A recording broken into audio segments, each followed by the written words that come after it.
Hit recording. There it Yeah. is. Okay, cool. Okay, so I set my stopwatch because it helps me to gauge my time. And then I did a PowerPoint, so I'm going to share my screen with you guys. Pull it up, share screen.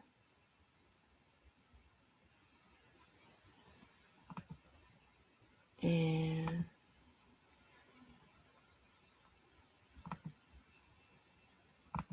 okay. All right. I don't know if I should start my timer now or later, but I guess, can you guys see this? Get up to the top here.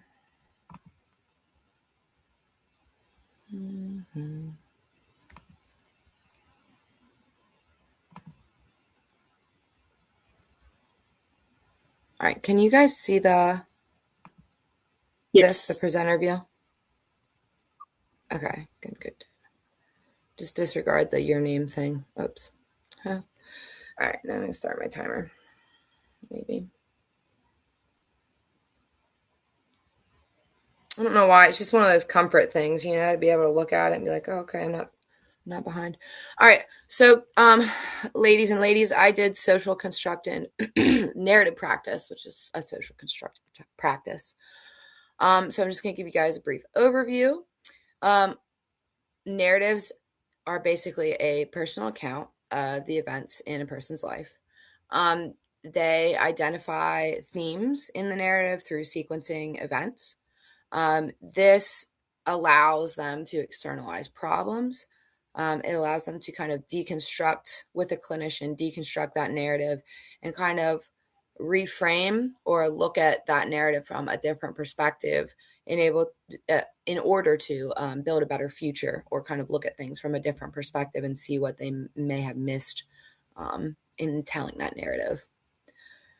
So some of the main points, it's been criticized for being narrow and individualistic, um, but we'll kind of get to that and kind of discuss the debate on that a little bit later in my presentation.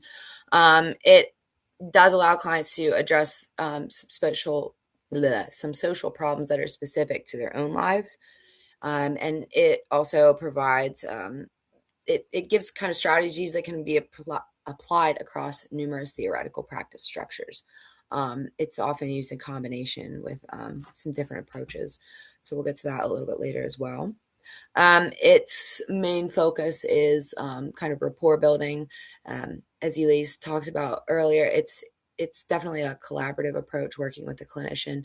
It enhances the client-clinician relationship when the client's able to express their perceptions and the accounts of their situations, kind of just to be able to feel heard. That shared view, when they're sharing that with the clinician, it kind of shows the effects of the environment on the client's actions and reactions. So it kind of helps to build a picture of why the person acted that way based on, what they choose to share and don't choose to share. And then there's also kind of that idea that people need to be allowed to share their side of the story and their perception of things. Okay, so some of the definitions, I'll just kind of define these for you. Narrative is, I mean, you guys kind of know it from, literary, like classes and when you think of a narrative, that's exactly what it is. It's an account of events that's told through the scope of the person giving the account. That's their perceptions of reality. There are some, through the narrative practice, that we go through like what's called remembering, which is casting the the people who play a role in that narrative. It's kind of like recasting them and allowing for them to have different roles. So a neglectful mom might be remembered as a mom with a mental health disorder. So it kind of allows for a different perspective. There's also restoring, which is how the clinician works with the client to talk about how it might have happened differently or to offer different perspectives on that narrative, to kind of retell that narrative. One of the major points or focuses of narrative practice is the process of externalizing, which you ladies also mentioned in your presentations. It's kind of moving the problem from inside the person, like I caused this, I did something wrong, to outside the person. And it kind of allows them to see themselves in a more positive light. Um, Also, framing, that's kind of the way through which the set of events is viewed. So, kind of an example that could be applied to any situation, um, or that you guys might be able to relate to. You hear people talk about, if for like a medical procedure there's a 20% mortality rate versus there's 80% survival rate. Like, the idea of framing is which one sounds better. Definitely the 80% survival rate, or seeing the glasses half full or half empty. So the point is, there's often multiple different frames through which to view a situation, and the client will explain their narrative and the clinician will assist in kind of reframing that in a way that helps clients see that from a different perspective. That's what makes it particularly useful. So some of the areas of debate, and we'll get into these in more detail. It fails to deal with social inequalities and issues. It has been criticized as being too individualistic. Critics also think that it values expression over logic, so it's not really, um, you know, in compared to task-centered approaches, there's no real goal. The aim is kind of constructed throughout the narrative, so it's not, you know, you're not building a treatment plan and having like concrete goals. So, with the individualistic debate, narrative practice helps clinicians form a detailed understanding of the client's life and how they see the world. It's helpful because the clinician is able to collaborate with the client to develop those new narratives. So, say for instance, or for example, a person who is the victim of a domestic violence, they the clinician can help them kind of shift maybe from I'm a victim to I'm a survivor. So just kind of reframing that perspective allows for room for growth, personal growth and development. That co-production is where clients kind of play a part in developing what services they receive. So, and they kind of help, they collaborate with the clinician and what they need, basically. Um, the debate about dealing with expression and not reality. So narratives practice, the goal is to provide a better understanding of possible alternatives to the reality that the client presents. Um, so narrative practice can be used to better connect individuals with broader culture, and it can also be used in gerontology to create like a historical narrative. Um, so basically, like getting narratives from people that are in the same generation, it can be used to kind of create this collective narrative. So it can be useful. I mean, humans aren't, we're not computers, so like we definitely, expression and emotion is essential to our functioning. So I mean, I think the debate that it deals with expression and not reality is kind of a moot point, because it doesn't, we're emotional. We need to express that. But is it practical? Yes and no. So there's not really a clear cut answer for that.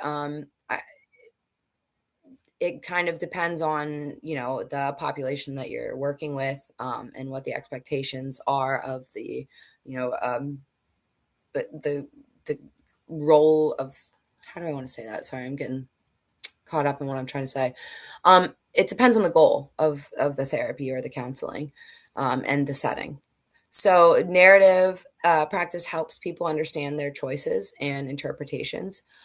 It's not really directive, it's not what they need to do to make better choices or how to interpret things more adaptively. So, narrative practice is better or can be more effective when combined with other interventions that do generate those aims and goals. Um, Often, I think in a lot of the external sources I saw, it's combined with like motivational interviewing, because it's that collaborative approach with the individual, to work to set goals based on that narrative. It doesn't address social inequalities in the broader aspect, but kind of as we talked about that earlier, it's focused on like a micro level of practice. So it does address social inequalities that are relevant to the client. Um, and some would argue that some people don't really need assistance or advice in developing goals. Like most people can figure out what they need to do. Um, they don't necessarily need to be changed either. So narrative practice kind of works well in these cases. Just to allow the client to feel heard. Some of the roots and contributions, our text notes that lots of narrative practice was developed and dispersed by social workers in Australia and I think New Zealand also it mentioned. So on the next slide, I have a picture of the Dulwich Center in Australia. And they really worked with families, so kind of exploring the different narratives within a family. Um, and then the book also discusses that there are some books, I actually found a few books that kind of deal with pieces of narrative practice, but um, there's no complete outline of the theory. So that's a picture. It looks slightly blurrier than what I thought it was going to, but that is the Dulwich Center. I don't know if this is going to work, so bear with me. This is a link to the website. I thought it was kind of interesting that, the book mentioned this. So this is kind of the Dulwich Center website, and it has it specifically mentions narrative therapy. I looked around on this website and there's also, I don't know if you guys can see this. Can you guys see this website? Is it showing up for you guys? It hasn't changed from the slide. Oh, darn it. Hold on. Share this tab instead. Sorry. Can you guys see that now? Okay. Yes. So this is like straight from the Dulwich Center that our book mentions. And there's a lot of really interesting stuff. I kind of checked out if it loads. My computer might be slow, but so this is like they offer a lot of classes and training on narrative practice. This is just one of their trainings. It's like a picture of the people, but the website goes into they have intensive training, different types of training that they offer. It's actually really cool to explore, and they also have kind of resources on narrative therapy. Let's see what the Tree of Life is. So again, this is aimed at like children and family psychotherapy. That's cool. So if you guys are interested, there's a link on my slide. I'll make that publicly available. Um, so narrative practice in a wider theoretical view. It kind of so like as I mentioned earlier, it can be used in conjunction with MI. Um, and that's kind of dealing with that piece of it allows the clinician to better understand the client's motivations. The narrative kind of paints that picture of who that person is and what genre does their narrative kind of fit into. Do you have like the class clown or like the person that sees their life as like a horror story to kind of compare with literary terms. Um, and then the historicity. How important is the past to that person? So through their narrative, you can kind of gather um, what aspects of their past are, more important than others through their emphasis on their timing and sequencing. And then the plot is kind of, the way the person arranges their narrative and how they organize those sequences of events in their lives can kind of show underlying unconscious revelations. Like the clinician can kind of pick up on things that maybe the client isn't even aware of. So that's kind of where it links to psychoanalytical aspects and it can be kind of used with that approach. We can't see your slides right now. Oh I didn't want to God, interrupt you, but I do want to make sure that we see your I'm slides. I'm very glad that you interrupted me. Let me see if I can go back. Yeah, so I mean, I basically just explained what's on there, but thank you for letting me know. I'm not really used to the sharing thing. So okay, Jerome Bruner was mentioned in our book as discussing. He kind of organized narratives from family members, and then looked at the comparison between the different accounts, which was kind of interesting because that kind of shows, you know, family members, you're in the same family unit, but like how differently different members of the family perceive different events. So that's kind of why it's useful in family therapy and couples therapy, things like that. It puts everyone's perspective out there. He also proposed that humans have two modes of thought. So there's that logical and rational side, and then there's the narrative and experiential, like the feeling side, the emotional side. Um, and there's also the point that these are all autobiographical stories. So the person is, not only narrating events, but they're events that occurred in their lives. All right, bear with me here. I'm just making some adjustments. So theoretical and practice connections. It is a, humanistic and strength-based approach using talk and other means to explore unknown and uncertainties. So some of the other means might be, when working with different populations that aren't necessarily able to express themselves. They, play therapy, like psychodrama, stuff like that. Um, and so an example would be like male abusers versus the narratives of women who are abused. And kind of what different narratives present from those two. There's on the male side, like a struggle to, regulate emotions, but also maintain power in a relationship. And, the woman's perception might be completely different, fear and terror and, being controlled by someone. So that one was explicitly noted in our text. So some of the political issues, the main political issue is that debate that I mentioned earlier, that, about the shortcomings and the applicability in social change and social justice. But how do you know what needs to be changed in a society if, you're not hearing stories from people? Like, I feel like on an individual level, like that's how social change develops. Starting with people and hearing their stories. So I feel like it can be very useful in impacting social change and social justice. Also, it's empowering for people to, share their story.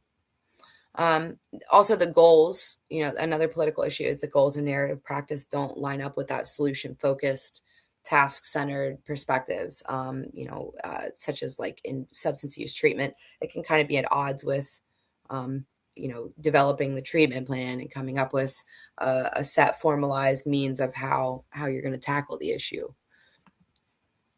But some of the values, so, to the other side of that, narrative practice is really useful because it allows people the freedom of self-expression. And as I mentioned before, it's considered a human right by the UN and various other human rights declarations internationally to be able to share one's story without fear of recourse, fear of being controlled, fear of having your narrative misinterpreted, etc.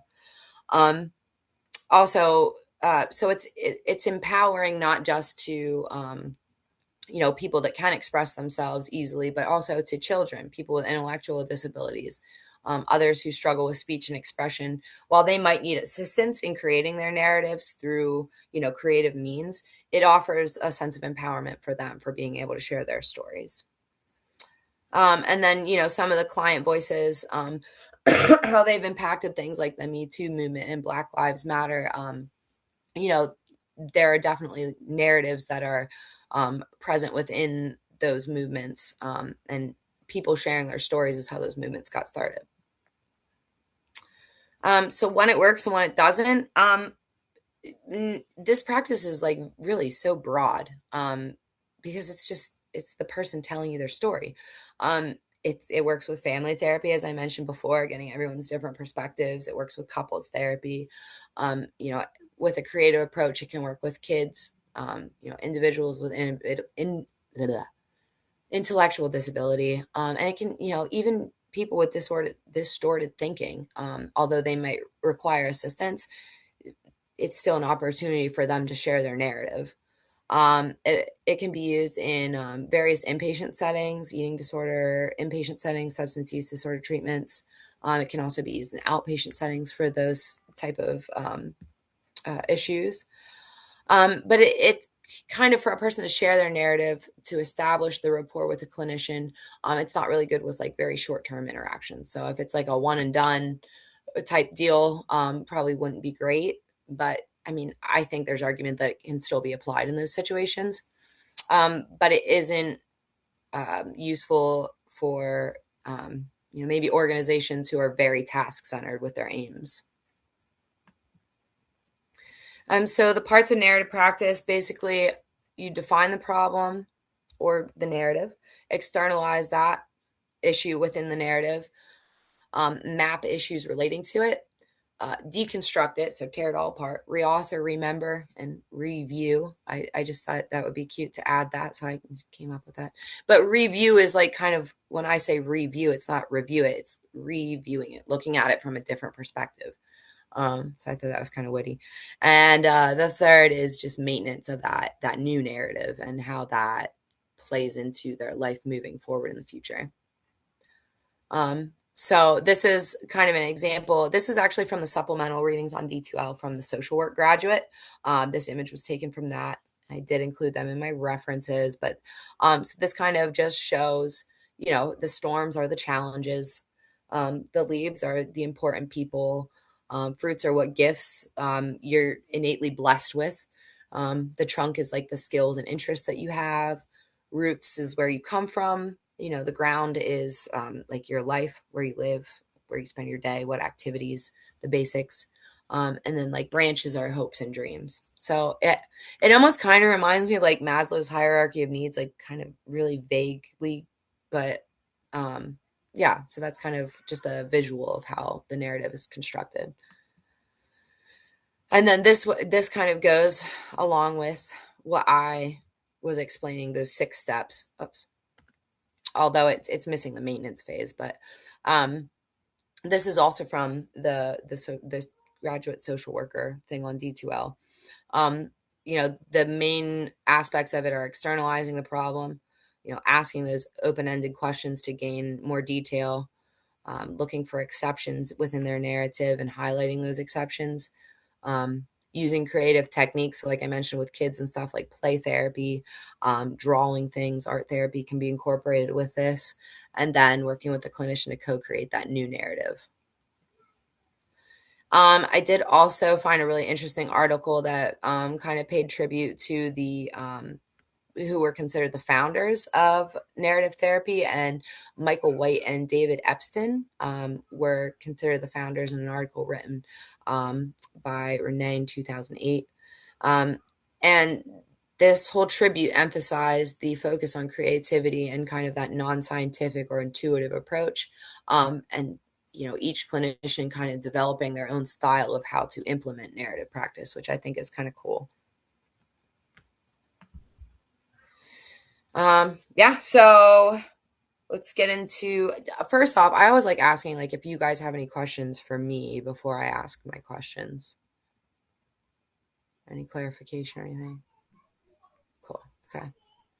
All right, so question, I came up with 3 just in case we answered the first 2 very quickly. So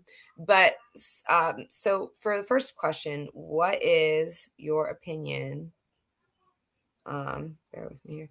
What is your opinion on the debate that narrative practice focuses too much on feelings rather than tasks and goals? I think like for me personally, I put a lot of like value into feelings. So I would say that it's good because of that, because then you get to know like where the client is coming from, what their thoughts, feelings, and values are, how they're interpreting a situation or have interpreted a situation and what their viewpoint is on it. And then you can reframe it. And because it's so based on reframing the way that you're viewing it and kind of looking at everything as a whole in your life, not so much like where we're going. It's like strengths based in a feelings way, if that makes sense. And Yeah. although I think that goals and tasks are really important to continue with growth, I think there's also a lot of benefit of going back and reprocessing memories and feelings and like your interpretation of a problem because that kind of helps you with future problems and future interactions down the line. So while it's not necessarily like goal oriented, it is achieving a goal. Yeah. Yeah, and I should have put this on a slide, but I wanted to mention it. I have a study here about the narrative identity at the end of life. So kind of they did this thing called dignity therapy with like terminal patients, people with terminal cancer diagnoses. And it kind of just talked about that empowering piece. So like people like that, like if you know you're gonna die, how do you come up with goals? Like I'm gonna die in 6 months. So what are my goals? Like to stay alive for 7 months? I don't, you know what I mean?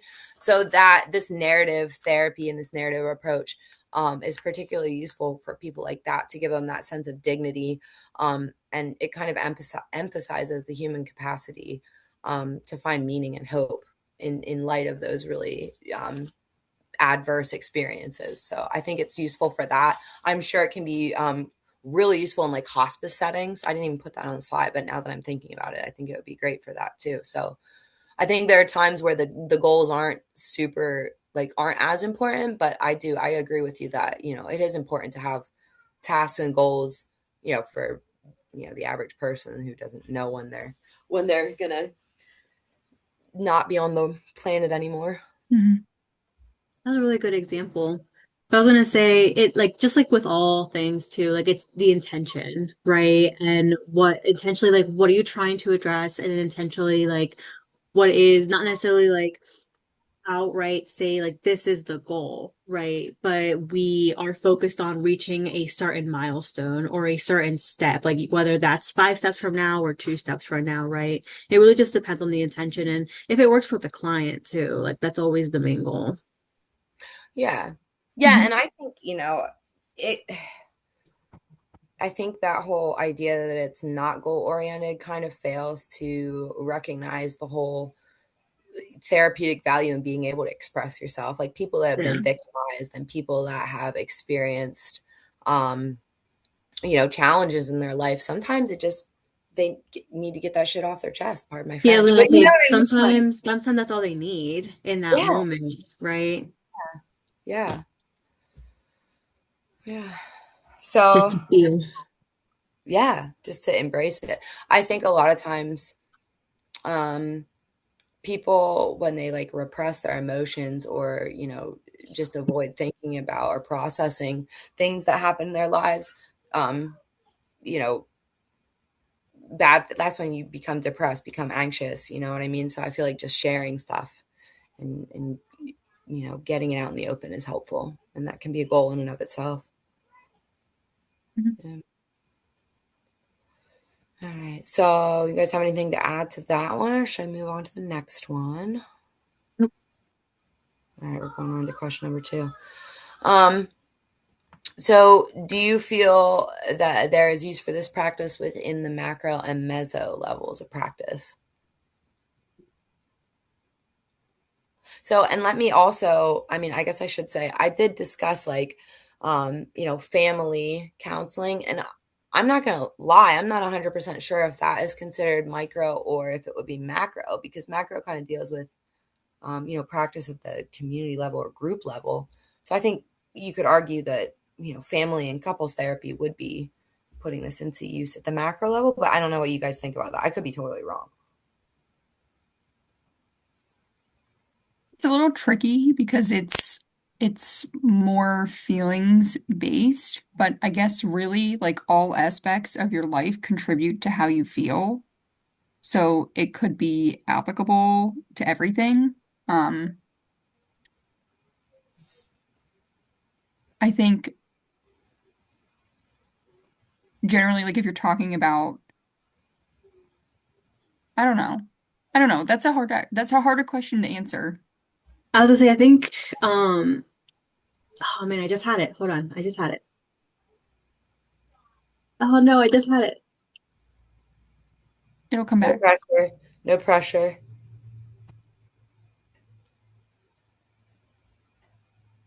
I think maybe it really depends. Again, like it depends on the situation. And I don't think it could really. be applicable for like long-term effects, right? I think it's more so like in the moment, in the now, like what Lauren was saying, like what are you feeling? What are you thinking? What can we do right now? What can we say right now? What can we think right now to change those feelings, right? But I think for like the macro and meso levels, I don't think it would be that beneficial or that impactful, like maybe to an extent, but I think when it comes to like communities and policies, I don't think it would be that beneficial in those It doesn't aspects. solve a problem there. Like to me, Yeah. it doesn't seem like it answers any questions per se for anything big. Like you're talking about like policy in general. Like it policy doesn't care about your feelings. Yeah. You can have feelings about policy, and like those are important feelings. So I think like if you're like if the topic at hand is macro or meso, then that would make sense. But trying to use it as like a way to solve those problems, it's not. Yeah. Mhm. I and I'm kind of thinking maybe so I mentioned in the presentation about creating that historical narrative. I think it would be useful for things like that, but that would be more of like a collection of, the practice being used in the micro level. It's just the clinician kind of gathering a bunch of stories or the social worker gathering stories and putting them together. So I think again more of the work is placed on the social work piecing it together. But I think also like dang, what was I gonna say? I had something and I'm losing it too. It's gonna be that time of the day, guys.